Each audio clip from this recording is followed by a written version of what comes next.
Everyone. Good morning, everyone from very snowy New York City.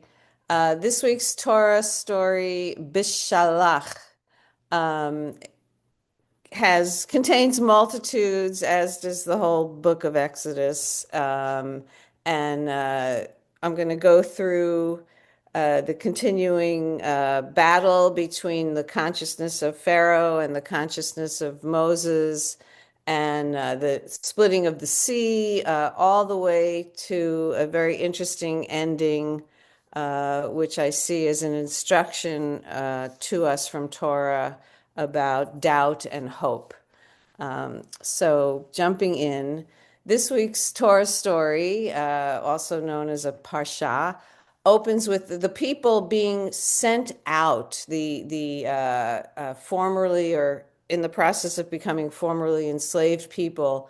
They are being sent out of this place where they've been stuck in enslavement by the Pharaoh, the king, the master of that place, this place where all the firstborn children have just been slaughtered. And the people are now, they're sent out by this Pharaoh. And the opening verse of this Torah portion specifies that it is the Pharaoh consciousness that's sending them out. They're being sent out by the system and consciousness of domination that Pharaoh represents, of the frozenness that can overcome human beings in the face of suffering and life. And the first verse continues after Pharaoh sends them out. Then Yud He Vav He, the unknowable energy of God, sends them out, and and then specifies, not only is it this Yud He Vav He, this mystery energy that sends them out, that it sends them out in a roundabout way, in a maybe it's a circle even. It's not even clear, but it's not straight. It's not in a direction that humans would have thought of. And they're just passive. They're being sent out, and they're sent out into a new wilderness. And what is Torah saying in this, just this stark opening? And this again is the lead in to the splitting of the sea, this rebirth. Well, what's happening? Why is it starting this way? Torah is telling us clearly that freedom, that the agency that comes with freedom, or that produces freedom, that coming out of this subjugated mentality of victim, a total identification of victim and perpetrator, subject and object, this seeing yourself as just passive object, takes a lot more transformation than the people have gotten to yet. And as we see throughout this story, the people will continue to turn back and choose the system of domination and control. They just have not gone through the inner transformation that is necessary so that they can embrace freedom and the responsibility and accountability that goes along with freedom. So the people are continuing to hold themselves as passive objects, and this is how Torah sees them. The people are just being sent. They are still the objects, not the subjects of their own story. They are victims in their own narrative. They're victims of their own story. They continue to be just a disorganized, mixed multitude. And so they're just being sent. And they're following the pillar of cloud, which we could see as this amazing miracle. And in the context of where the Torah story is at now, it's again placing them as followers. And the entire story continues to illustrate that unless these people, all of us, go through a higher evolution, that whatever little steps toward freedom and agency we can achieve is completely conditional, right? And we will fall back again and again as victims becoming perpetrators, perpetrators becoming victims, their children slaughtered, our children slaughtered. This is the plight that Torah is warning us right at the beginning of the story of Exodus. This is the plight and destiny of humanity, to be stuck in a domination paradigm of violence and killing in one wilderness or another, frozen in this paradigm until we go through some kind of transformation of consciousness. And this is exactly how the Hasidic teachings emphasize this story over and over. And right in this very first verses, where Torah is saying, you're not free. You have got to go through a transformation. Right here, kind of out of the blue, Torah inserts the bones of Joseph right at the beginning of the Parsha. Moses himself, Torah says, carries the bones of Joseph out of Egypt. What does that mean? So the people are carrying a distant memory of freedom and agency, because Joseph, arose out of the pits to become the second most powerful, maybe the most powerful person in Egypt. His bones are with them, right? And what a beautiful paradigm for how we now understand how ancestral trauma is carried on the DNA, on the bones, on our bones. This is so Torah being so, I think, prescient of modern science. But how is Moses carrying these bones? How are these bones now in the midst of this people who still hold themselves as victims and objects rather than the subjects of their own narrative? The bones are being carried as the ancestral trauma, as a story that further enslaves them in this cycle of victim and perpetrator. And so, Yud He Vav He, here's the bones of Pharaoh, and then the living Pharaoh. And Yud He Vav He stiffens the heart of Pharaoh again after Pharaoh has sent them out, because Torah is clear that the wholeness that humanity needs to climb out, to climb out of this paradigm of violence and separation, includes the Egyptians. And this is what Joseph understood. So the bones of Joseph are traveling with us, on us, as trauma and as an old understanding that the ancestors had, that my liberation is bound up with your liberation. My liberation cannot be at the expense of your liberation, and your liberation, Pharaoh, cannot be at the expense of ours. And this is also Torah's God over and over, stiffening Pharaoh's heart. Pharaoh needs to learn this lesson. Pharaoh consciousness is just stuck.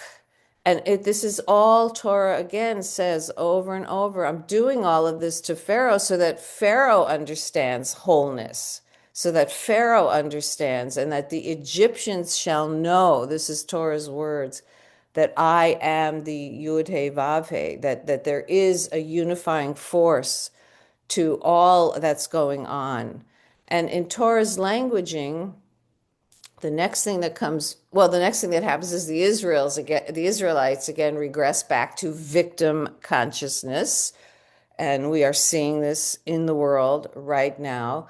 And they're saying we'd rather be enslaved. We'd rather be enslaved in the paradigm that enslaved us than fight this battle. And Torah is saying, oh no, oh no, no, no. And how is Torah, how is this Godding of Torah going to teach these people that they have to have a vision of hope, that if they step into a completely new paradigm, they will be able to create the new freedom and agency that they want. And all of this is actually the buildup to the crossing, the splitting of the sea. And what is happening up to that moment and through that moment is that the people have no hope or vision. They don't understand that the physical, what's happening physically in the world is happening, and that there's a whole other element of inner transformation, an inner battle, a spiritual battle that we need to go through for us to evolve to the next level of humanity. And this is the splitting, what's represented by the splitting of the sea, and particularly by the model of how Miriam and the women approach the sea and the splitting of the sea. And I've spent a lot of time these last few years studying and learning about this special machalot, this special circle dance, circle consciousness that Miriam leads the women in across the sea with their instruments, with their musical instruments. And my favorite kind of teaching, understanding about what Miriam's circle dance is actually from the Kalanimus Shapira, the one of the rabbis. Maybe he was the chief rabbi. I don't really know, of the Warsaw Ghetto, and he taught in the middle of the Holocaust in 1943. He taught that Torah first says the prophetess Miriam is leading them. So Miriam is identified, the only prophet in this whole parsha, and in much of this story is Miriam, and she leads the women in a circle dance, and that what this circle dance represents is a new consciousness. It's not the consciousness of up and down, over, below, suppression, victim, perpetrator, domination, which is the consciousness of Pharaoh. This is a circle consciousness, the unifying consciousness that emphasizes that all of us are interconnected, and that when we move in a circle, when we unify the masculine and the feminine, the Hebrews and the Egyptians, anyone you think of as the other, when we move together as one, together we circle the challenges of life and dance through the obstacles. This is the consciousness of inclusiveness and togetherness. And today, we're stuck in this also of this dualistic thinking that the only way humanity can move forward is by kind of a linear way of stepping on what was behind us and stepping on what is ahead of us instead of dancing together in a circle consciousness. So Miriam represents the human recognition coming from the feminine, that God's hakafot, circling, is the way to liberation. And this circle dance itself is a prophecy, and that's why she is identified as Miriam the prophetess, right in the heart of the splitting of the sea story.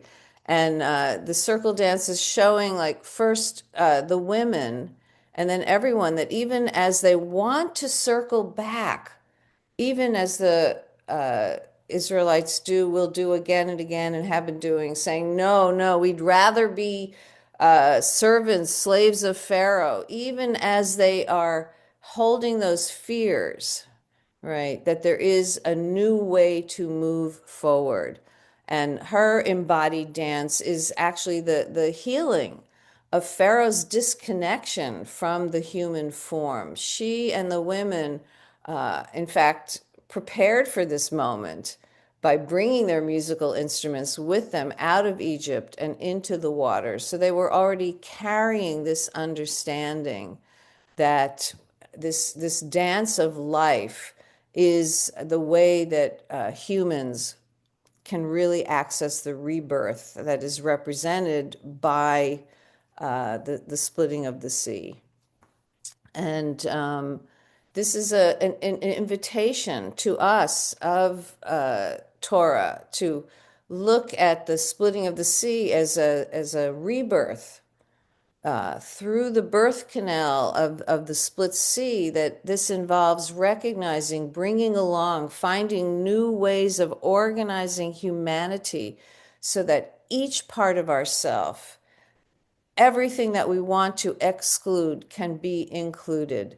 And maybe the model is that the people who have gone the furthest to renounce the victim perpetrator mentality will be holding each hand of those who don't. I mean, we can use this circle dance to imagine new paradigms for humanity moving forward.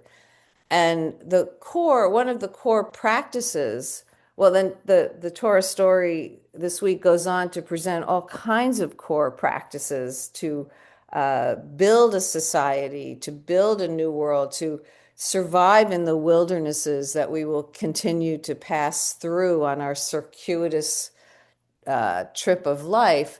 And the one that is so given to us here, again, not for the first time, not for the last time, is Shabbat. Right in the middle of this story, there's a whole thing about Shabbat, and it's tied into being nourished, that they come through the sea in this circle dance. And then the next thing that happens, or one of the next things that happen, is the people are like, where's our food? No, we want to go back to Egypt again because there's not enough food here. And we only find bitter water. And again, there are signs that there's more than that. There are grounds for hope. And this is what this back and forth keeps telling us between the people having no hope, no faith, the people's wavering. It's all about hope because they keep falling into doubt. And Torah is presenting, Torah and the tradition, like all spiritual traditions, are actually trying to give humans the antidote to doubt, which is hope. No, when you work together in a circle, there will be ways to sweeten the water. There will be food that can feed us. And we have in this parsha the manna, the man, this special kind of nourishment that is very clear is not only physical nourishment. One thing I noticed this week reading about the manna, the special food that will now, Torah says, nourish the people for 40 years. It's right here in this parsha that what the man is. It's the way of telling us when Shabbat is coming in, because the Shabbat, the day of rest, the day when we rest in wholeness, when we refill ourselves with this trust that if we lay down our old ways, right, of separation, hatred, violence, and we just rest and trust that there is enoughness, right, that is what's going to sustain us for these 40 years, which have turned into 4,000 years of human wilderness. We're still stuck in this same wilderness. And the manna will fall in a specific amount for 5 days. This is all in this week's Torah portion. And then on the sixth day, it'll fall in a double measure.